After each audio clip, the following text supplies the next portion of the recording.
Good morning बच्चों। आज हम पढ़ेंगे अध्याय 2 परिमेय संख्याएं। परिमेय संख्याएं अंश बटे हर के रूप में होती है, जहां अंश एवं हर दोनों पूर्णांक हैं। यदि अंश को p तथा हर को q माना जाए तो p बटे q एक परिमेय संख्या होगी, जहां q बराबर नहीं है शून्य के, अर्थात हर का मान कभी भी शून्य नहीं होता। यहाँ पे देखिए हमने कुछ उदाहरण लिए हैं। पहला उदाहरण है ऋण 3/4, ऋण 1/2, 2/8, 1/2 और 15/7। इसी तरह आप और भी संख्याओं के उदाहरण लिख सकते हैं। अब हम बात करते हैं q का मान शून्य क्यों नहीं होता। सोचिए, यदि q का मान शून्य हो तो क्या होगा।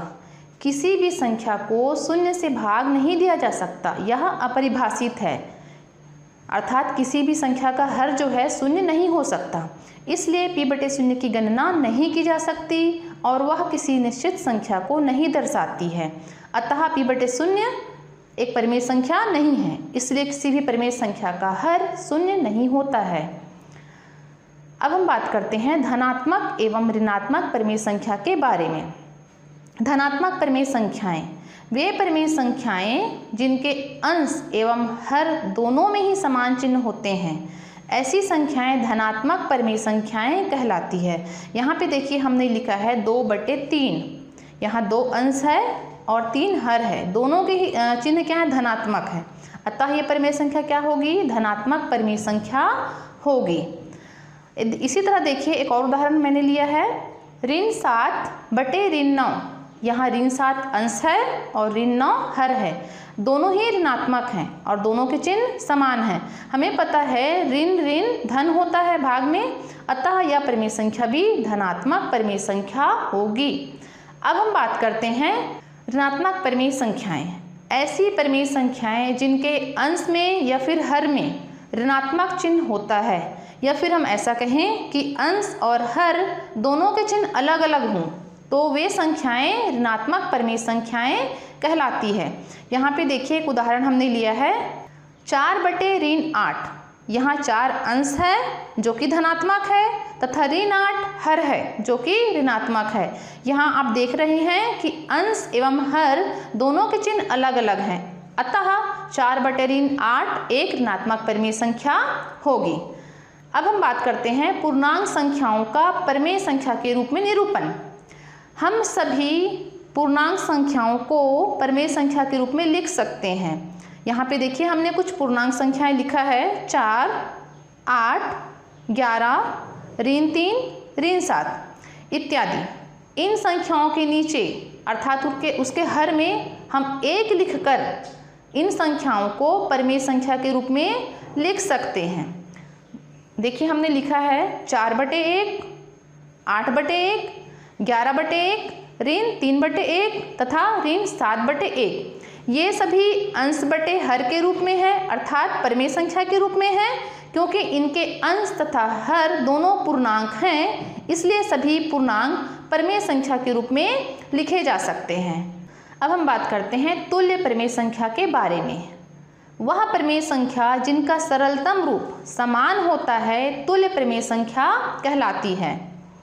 हम किसी भी संख्या को तुल्य परिमेय संख्या में बदलने के लिए उसके अंश तथा हर में यदि समान संख्या से गुणा अथवा भाग करते हैं तो हमें परिमेय संख्या का तुल्य परिमेय संख्या प्राप्त होगी।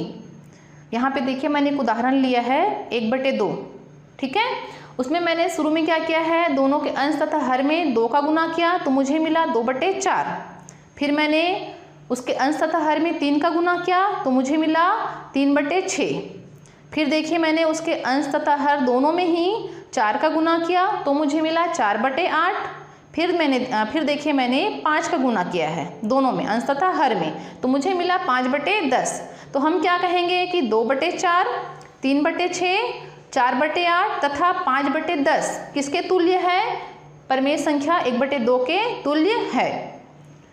यदि परिमेय संख्या ऋणात्मक हो तो भी उस संख्या के अंश और हर में समान संख्या से गुना कर हम तुल्य परिमेय संख्या प्राप्त कर सकते हैं। यहाँ पर देखिए मैंने एक परिमेय संख्या लिया है, ऋणात्मक परिमेय संख्या ऋण 1/3। इसके मैंने अंश तथा हर दोनों में ही 2 का गुना किया तो मुझे मिला ऋण 2/6। फिर देखिए मैंने उसके अंश तथा हर दोनों में ही 3 का गुना किया तो मुझे मिला ऋण 3/9। फिर देखिए मैंने उसके अंश तथा हर दोनों में ही 4 का गुना किया तो मुझे मिल रहा है ऋण 4/12। फिर देखिए मैंने इसके अंश तथा हर दोनों में ही 5 का गुना किया है तो मुझे मिला ऋण 5/15। ये सभी तुल्य है ऋण 1/3 के। देखिए यहाँ पर मैंने एक सारणी बनाई है, उसमें पहली जो संख्या है 2/5 उसके मैंने तुल्य परिमेय संख्या निकाल कर लिखी हूँ तो मुझे क्या मिला है 4/10, 6/15, 8/20 तथा 10/25। इसी तरह आप बाकी संख्याओं के भी तुल्य परिमेय संख्या निकालकर सारणी में लिखेंगे। अब हम बात करते हैं परिमेय संख्या के सरलतम रूप के बारे में।